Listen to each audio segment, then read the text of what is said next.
Greetings! I am Herbert Erpaderp, and today I'm going to build a Sturmtiger. This video is sponsored by Metro Hobbies, who have kindly supplied this Tamiya 1/48 scale plastic kit. If you're interested in buying this kit, there's a convenient link for it in the description below, so do check that out. Because I have already done a what's in the box video for this model, I'm not going to spend a whole lot of time talking about the plastic sprues or the instructions. If you do want to hear my thoughts on those, feel free to check out said what's in the box video, the link for which will be in the description below. If you would rather not, I'll just say that the plastic in this kit is very good and goes together well. The instructions are good and for the most part easy to follow. Now, I'll show you how well it went together.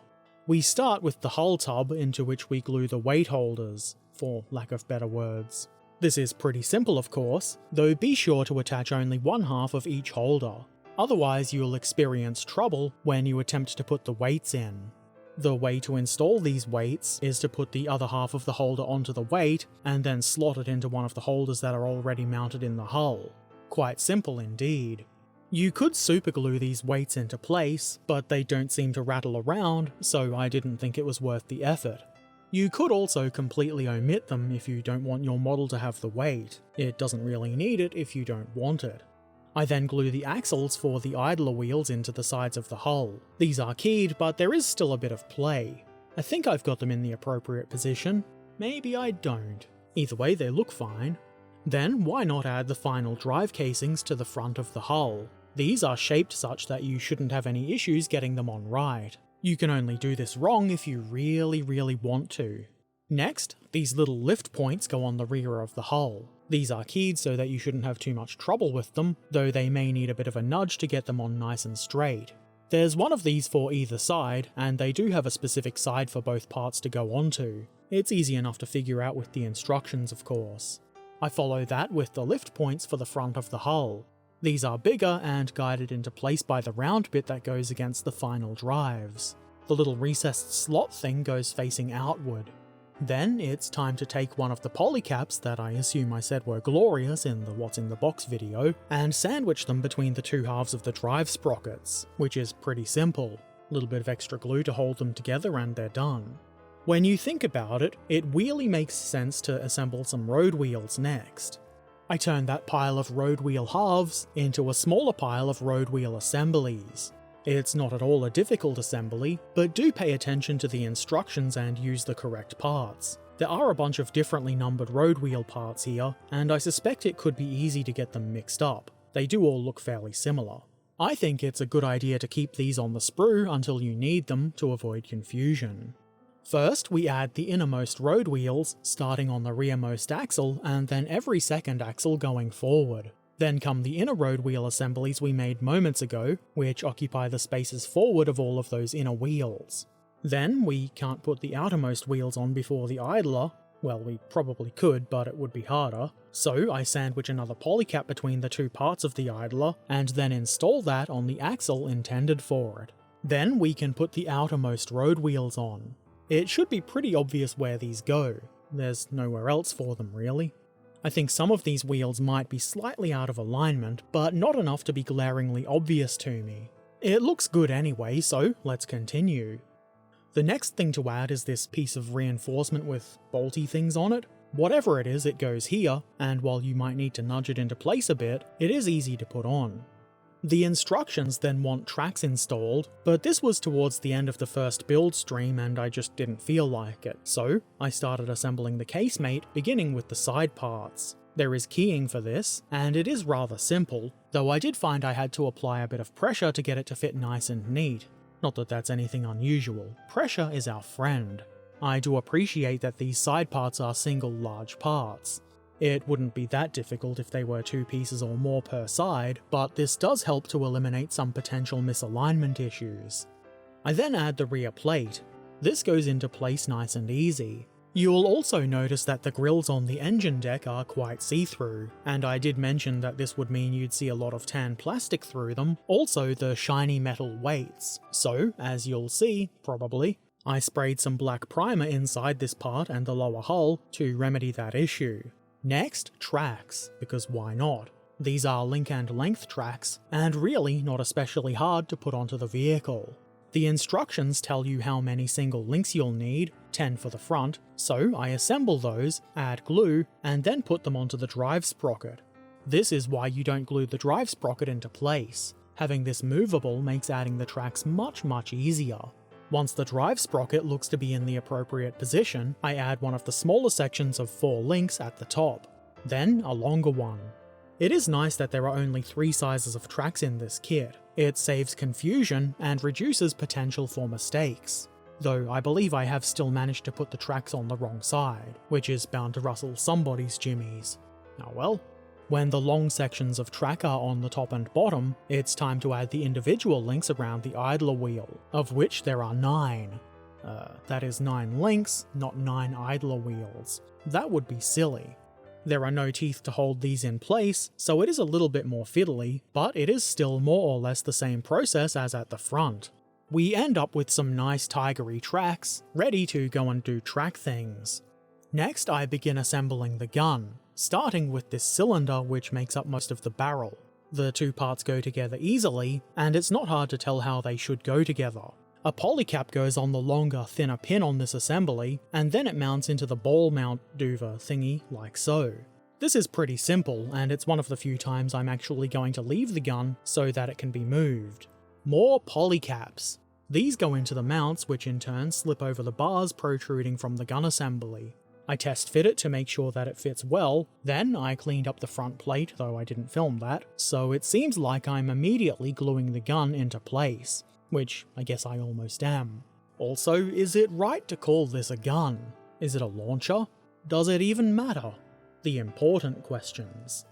Moving along, I install the machine gun. I know this should be called a gun. The part goes into place nice and easy. Now for the forward part of the main weapon. I rather like that this has some rifling moulded into the inside of it. It goes together easily thanks to the guide pins, though there is a slight gap at the joins. I guess I'll have to do a bit of putty work here. I follow that with the ring around the gun, which has a guide pin, though I did have a tiny bit of trouble getting it lined up. I believe the holes in this are for venting gases when the projectile was launched. The forward gun assembly can then be attached to the rear of the gun. There's keying so that you can only put this on one way. Well, I suppose you could put it on upside down if you really wanted, but it would take way more effort than it's worth, at least in my opinion. You do what you want. Next, just for fun, why not attach that entire front assembly? This is quite easy to get into place, as you can imagine. The joins in the armour here work as keying, so it would be quite the challenge to have this misaligned. Then, into the rear casemate wall, I slot this part in through the hole. This will form the mount for the loading crane later on. Why wait to install that wall? The installation is just as easy as the front plate. There's a loading hatch for the roof part, which comes as 2 pieces. This is a fairly large hatch, as you can imagine, needing to fit the gigantic shells that this thing fires. Rockets? I think they're rockets. Anyway, these 2 hatch parts are easy to install, and that's all we need to do with the roof. I mean, other than glue it onto the top of the model, which is pretty easily done. Though I did find I needed to apply a little pressure to the front left to minimise the slightly larger gap there. It looks pretty good though. Next come some long thin pieces to fill the space in the hull above the tracks. Were I paying attention, I would have sprayed these black when I did the inside. Instead, I just quickly brushed on some primer. Not a real problem, it still works. The parts are very easy to glue into place, and now nobody should be able to sneakily look up and into the hull, or see the tracks through the engine deck grills. Very good.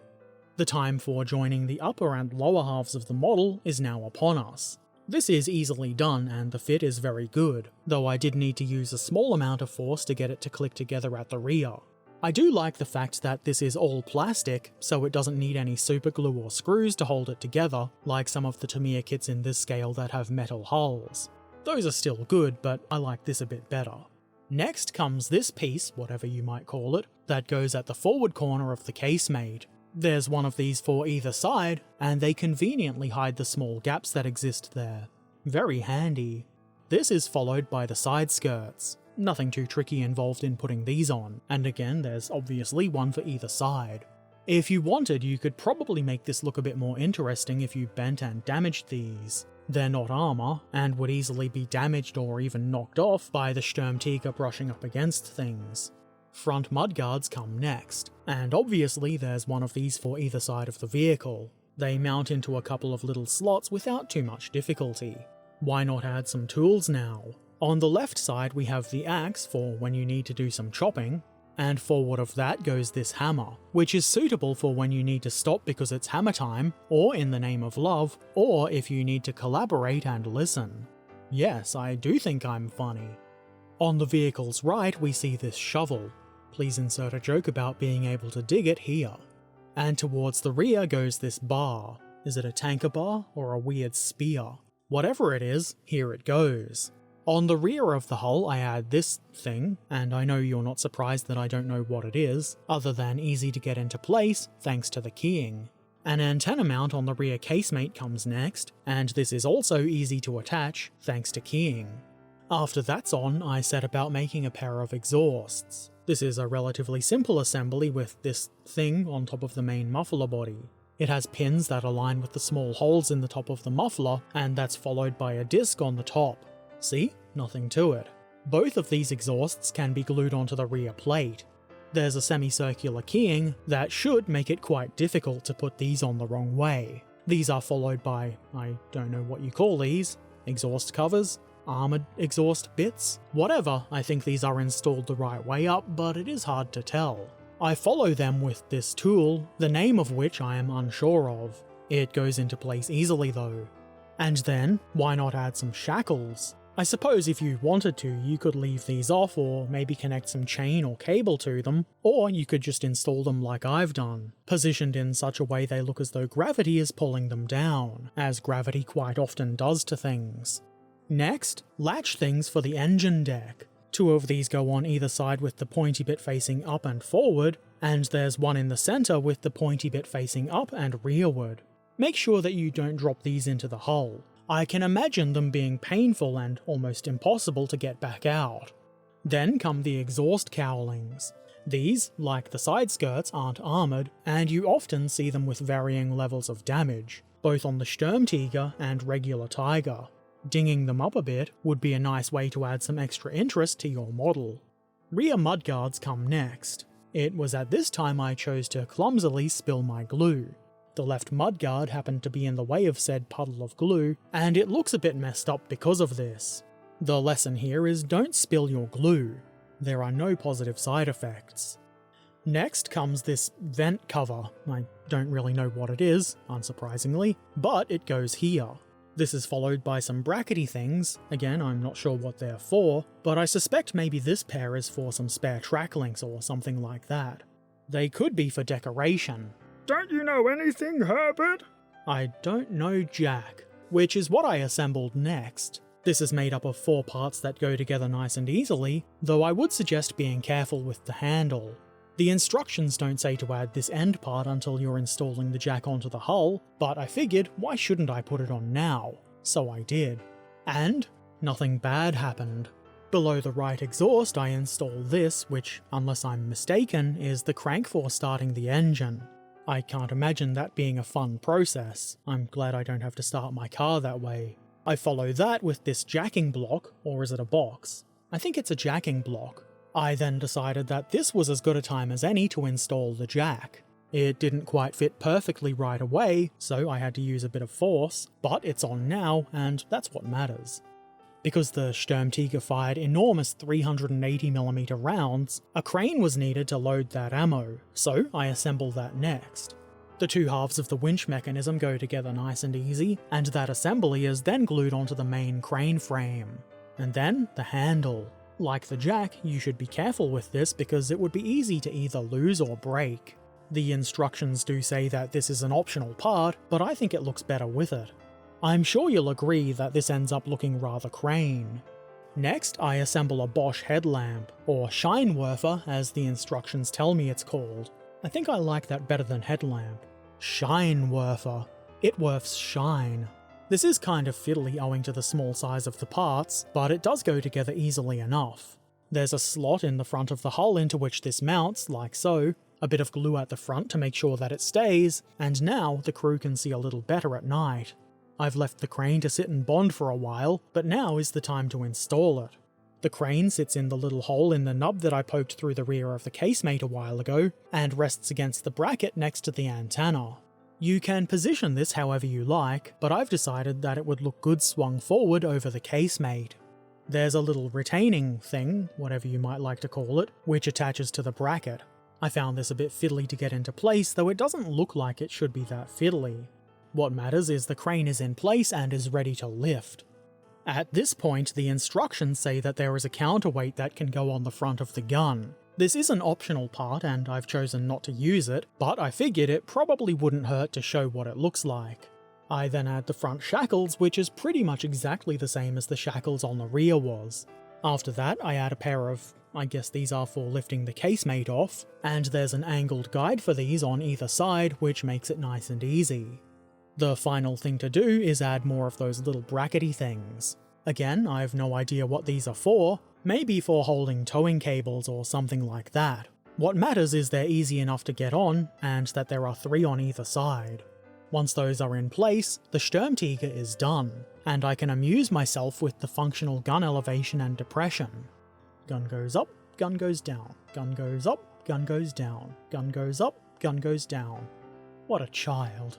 Anyway, that's the Tamiya Sturmtiger in 1/48th scale now completed, and I must say a fantastic model it is. To be sure, it is a derpy, silly, not especially practical vehicle, and I guess for me that's a lot of the appeal. It's very interesting and unusual. I think the Sturmtiger has been captured here in model form quite nicely. It's very well detailed, and while I'm certainly no expert on these vehicles, I think it's quite convincing. Of course, I'm no rivet counter, so I'm not going to be breaking out a measuring tape or anything like that, and this kit probably doesn't hold up to extreme scrutiny by those wanting hyper precision and accuracy, but I don't think that's Tamiya's target audience anyway, nor is it mine. It's a good looking model with quite a lot of detail in a scale that, at least in my opinion, is a really good size. It's not too big, so you can fit a bunch of them on your shelf, and it's not so small that you have to squint when you look at it. It was a pleasure to put together, and not too difficult, and I would wager that a relatively new modeler could put this together with no real hassle. I guess that's not really surprising though, considering this is a Tamiya kit. Nobody is surprised to hear that their kits are good quality and go together very easily. That said, I'm pretty sure that I've managed to put the tracks on backwards, which really is my fault for not paying closer attention to the instructions. There was of course some mold line and burr removal needed. We can almost never escape from that in this hobby, but it was minimal and shouldn't be too time consuming. Speaking of time, this was fairly quick to put together. I got it done in 2 streams for a total of about 5 hours, I think. Of course, that does involve a fair bit of faffing about and distraction from things like chat, but really, interacting with the chat is what makes streaming so enjoyable, so I think it's worth it. What I'm trying to say is that if you're not being distracted and you wanted to get this thing built quick, you could quite easily. Speaking of streams, if you would like to watch me build stuff like this live and partake in said distracting chat, head on over to twitch.tv/Herbert_Erpaderp or follow the link in the description and give me a follow.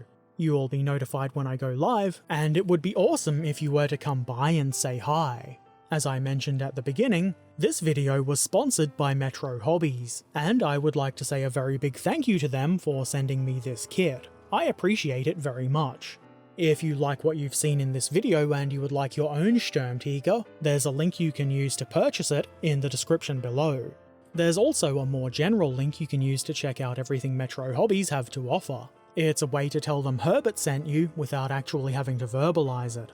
Very cool. Anyway, if you have any questions or comments, feel free to leave those in the comment section below. And if you've not done so already, why not subscribe, follow, ring the bell, become a patron or YouTube member, or maybe just come say hi on Discord or Twitch. If you happen to be feeling really helpful, why not share this video with your friends, enemies, or anybody you think might get something out of it. Links to all of my things are in the description below, and as always, I shall return soon, so until then, be excellent to each other, and thank you for watching. Farewell.